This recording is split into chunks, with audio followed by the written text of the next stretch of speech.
Welcome to my channel. महत्त्वाची सूचना. या व्हिडिओमधील सर्व माहिती केवळ शैक्षणिक उद्देशानं दिलेली आहे. ही कोणत्याही प्रकारची गुंतवणूक सल्ला नाही. गुंतवणूक करण्यापूर्वी कृपया स्वतःचा अभ्यास करा किंवा आपल्या आर्थिक सल्लागाराचा सल्ला घ्या. या व्हिडिओतील माहितीवर आधारित घेतलेल्या कोणत्याही निर्णयासाठी आम्ही जबाबदार राहणार नाही. धन्यवाद. कधीकधी ना विद्यार्थ्यांचे निकाल खूप गोंधळात टाकणारे असतात. म्हणजे समजा एका विद्यार्थ्याला त्याच्या मागच्या चाचणी परीक्षेपेक्षा या अंतिम परीक्षेत थोडे चांगले गुण मिळाले आहेत. बरोबर. आपण त्याचं कौतुक करायला जातो, पण तेवढ्यात आपली नजर त्याच्या गेल्या वर्षीच्या अंतिम परीक्षेच्या निकालावर पडते आणि तिथे मात्र तो खूपच मागे पडलेला दिसतो. हो, असा विरोधाभास नेहमीच दिसतो. अगदी तेच. आता अशा विद्यार्थ्याला प्रगती करणारा म्हणायचं की अभ्यासात मागे पडलेला म्हणायचं? वरवर पाहता प्रगती दिसते, पण मोठ्या चित्रात मात्र घसरण झालेली असते. नक्कीच. हा विरोधाभास खूप गोंधळात टाकणारा असतो. आणि अशावेळी केवळ एका आकड्यावर अवलंबून राहून चालत नाही. हो ना. त्या निकालामागची संपूर्ण परिस्थिती समजून घ्यावी लागते.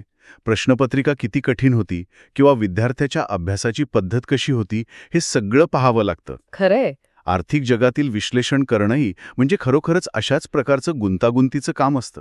आणि आजच्या आपल्या या सखोल चर्चेत आपण ज्या विषयावर बोलणार आहोत तिथेही अशीच काहीशी परिस्थिती निर्माण झाली आहे. आज आपण PI इंडस्ट्रीजच्या मार्च 2026च्या तिमाही आर्थिक निकालांचं विश्लेषण करणार आहोत.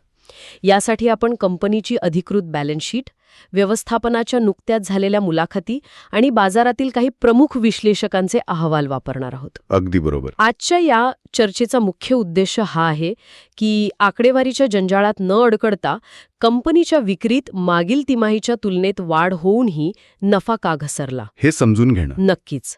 आणि यामागील जागतिक अर्थकारणाचे धागेदोरे काय आहेत याचा वेध घेणं. चला तर मग सुरुवातीला थेट आकडेवारीकडे वळूया.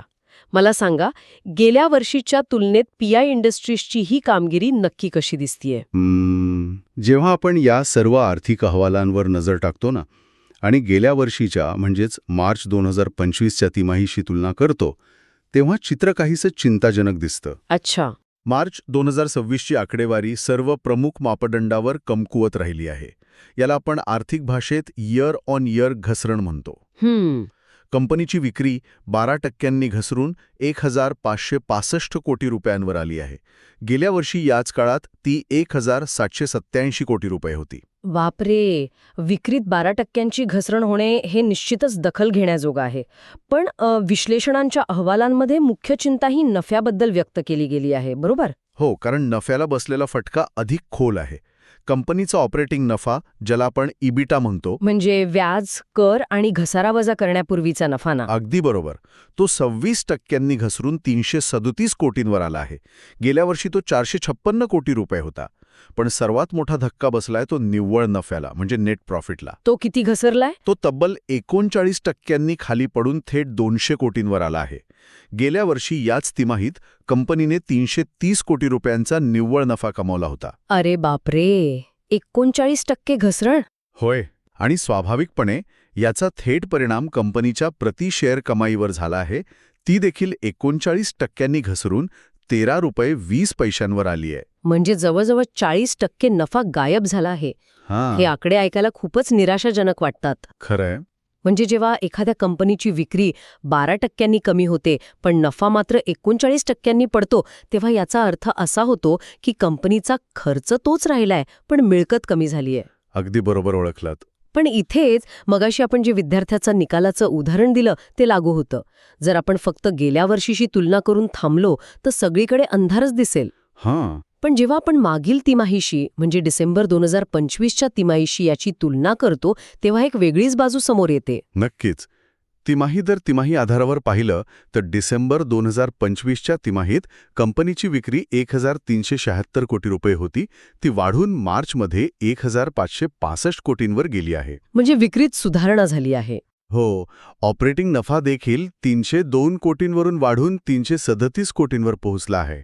म्हणजेच व्यवसायाच्या महसुलात आणि ऑपरेटिंग पातळीवर डिसेंबरच्या तुलनेत मार्चमध्ये काही प्रमाणात सावरण्याची लक्षणं दिसत आहेत. पण एक मिनिट, इथेच एक मोठा गोंधळ आहे.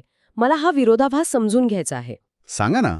जर डिसेंबरच्या तुलनेत मार्चमध्ये कंपनीची विक्री वाढली आहे, ऑपरेटिंग नफा वाढला आहे, तर मग डिसेंबरचा निव्वळ नफा जो 311 कोटी रुपये होता, तो मार्चमध्ये थेट 200 कोटींवर कसा काय कोसळला? हा एक अत्यंत महत्वाचा आणि बारकाव्याचा प्रश्न आहे. हो ना, म्हणजे विक्री वाढतीये, व्यवसाय चालतोय, पण हातात उरणारा पैसा मात्र कमी होतोय. ही पैशांची गळती नेमकी कुठे होत आहे?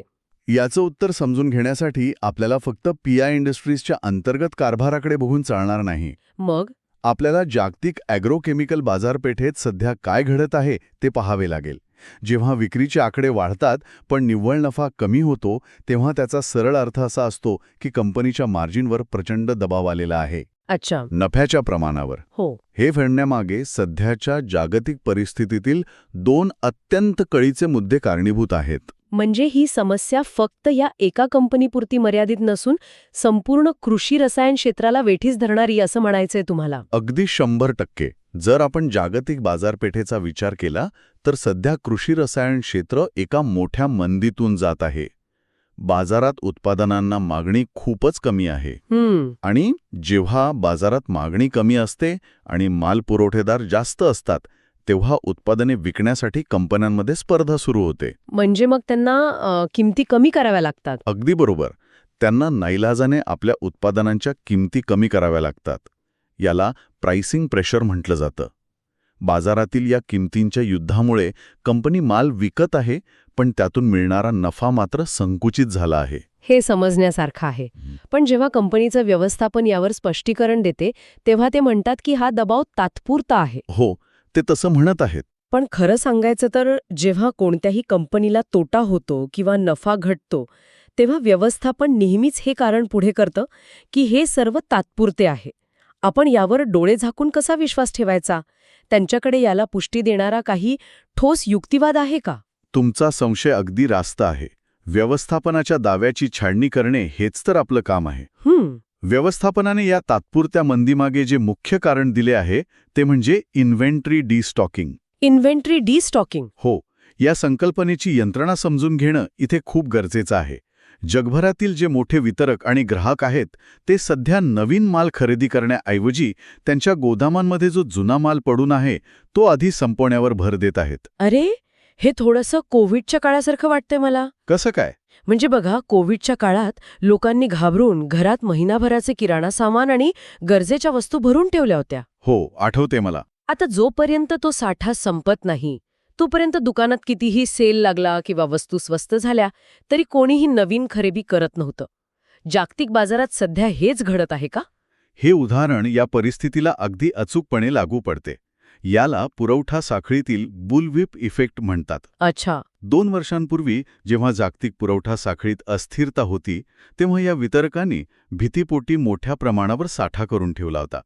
आता परिस्थिती सामान्य झाल्यावर त्यांना तो साठा अतिरिक्त वाटू लागला आहे. म्हणजे साठा जास्त झालाय. बरोबर. त्यामुळे जोपर्यंत जागतिक पातळीवरील ग्राहकांचा हा जुना साठा शून्यावर येत नाही, तोपर्यंत नवीन मागणी बाजारात येणार नाही. आणि यामुळेच पीआय इंडस्ट्रीजसारख्या कंपन्यांना, ज्या निर्यातीवर मोठ्या प्रमाणावर अवलंबून आहेत, त्यांना या परिस्थितीचा सामना करावा लागत आहे. म्हणजेच हे एका महामार्गावरील ट्रॅफिक जॅम सारखे आहे. कसं? म्हणजे पीआय इंडस्ट्रीज ही एक अत्यंत भक्कम आणि वेगवान गाडी आहे. तिचे इंजिन मजबूत आहे. पण जर पुढे रस्ताच ब्लॉक असेल, म्हणजे ग्राहकांची गोदामे आधीच भरलेली असल्यामुळे नवीन मागणीच नसेल, तर या गाडीला नाईलाजाने आपला वेग कमी करावाच लागतो. यात गाडीच्या इंजिनचा दोष नसतो, तो एक बाह्य अडथळा आहे. हे अगदी योग्य विश्लेषण आहे. आणि म्हणूनच आपण हे पाहणं महत्त्वाचे आहे की नफा 43% कमी झाला असला तरी कंपनी अजूनही 200 कोटी रुपयांचा निव्वळ नफा कमवत आहे. बरोबर, ते तोट्यात गेलेले नाहीत. अजिबात नाही. पण आता खरा प्रश्न असा आहे की हा जागतिक ट्रॅफिक जॅम संपेपर्यंत कंपनी काय करत आहे? ते फक्त वाट बघत बसले आहेत की भविष्यासाठी काही तयारी करत आहेत? हाच तर खरा मुद्दा आहे. कारण संकट काळात कंपनीची रणनीतीच त्यांचे भविष्य ठरवते. या अहवालांमधून कंपनीच्या भविष्यातील उपाययोजनांबद्दल काही सकारात्मक धागेदोरे मिळतात का? नक्कीच. आणि इथूनच या सगळ्या परिस्थितीची सकारात्मक बाजू समोर येते. पीआय इंडस्ट्रीजचा मूळ व्यवसाय अजूनही भक्कम पायावर उभा आहे. सध्या व्यवस्थापनाचा पूर्ण फोकस 4 अत्यंत महत्त्वाच्या धोरणात्मक गोष्टींवर आहे. कोणत्या 4 गोष्टी? पहिलं म्हणजे नवीन उत्पादने बाजारात आणणे. हे ऐकायला साधं वाटेल, पण यामागचं अर्थकारण खूप खोल आहे. ते कसं? नवीन उत्पादने बाजारात आणून या प्राइसिंग प्रेशरवर कशी मात करता येईल? कारण जी जुनी किंवा जेनेरिक रसायने असतात ना, ती अनेक कंपन्या बनवतात. तिथे फक्त किमतीवर स्पर्धा चालते. पण जेव्हा एखादी कंपनी पेटंट असलेले नवीन आणि नाविन्यपूर्ण उत्पादन बाजारात आणते, तेव्हा बाजारात त्यांना थेट स्पर्धा नसते. शेतकरी किंवा ग्राहक त्या उत्पादनाच्या गुणवत्तेसाठी जास्त किंमत मोजायला तयार असतात. अच्छा, म्हणजे मार्जिन टिकून राहतं. अगदी बरोबर. नवीन उत्पादनांवर या जागतिक किमतींचा युद्धाचा फारसा परिणाम होत नाही. तिथे नफ्याचं प्रमाण सुरक्षित राहते. हे अत्यंत हुशारीचे पाऊल आहे.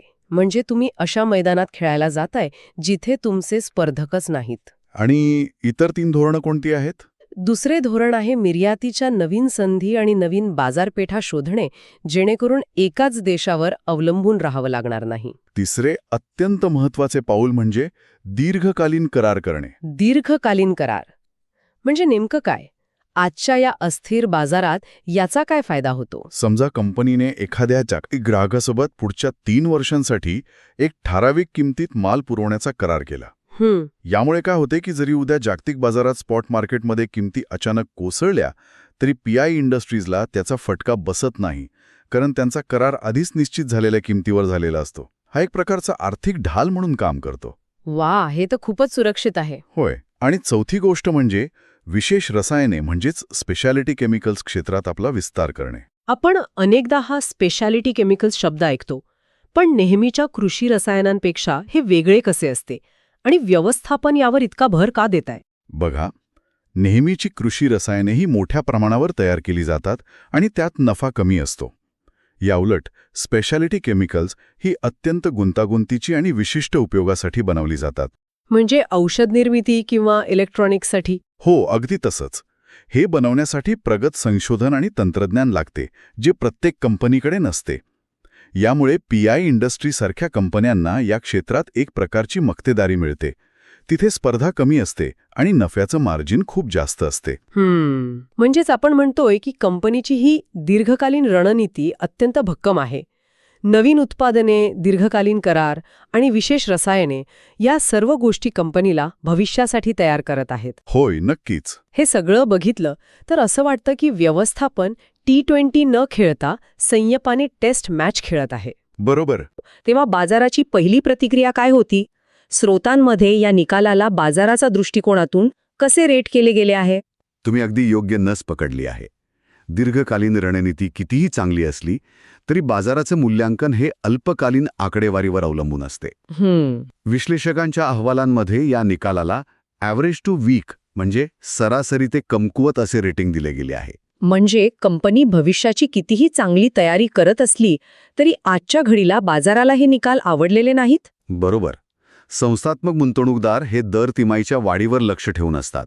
जेव्हा निव्वळ नफा 39% घसरतो, तेव्हा काही अल्गोरिथम किंवा विश्लेषक स्वयंचलितपणे कंपनीचे शेअर्स विकायला सुरुवात करतात किंवा त्यांचे टार्गेट कमी करतात.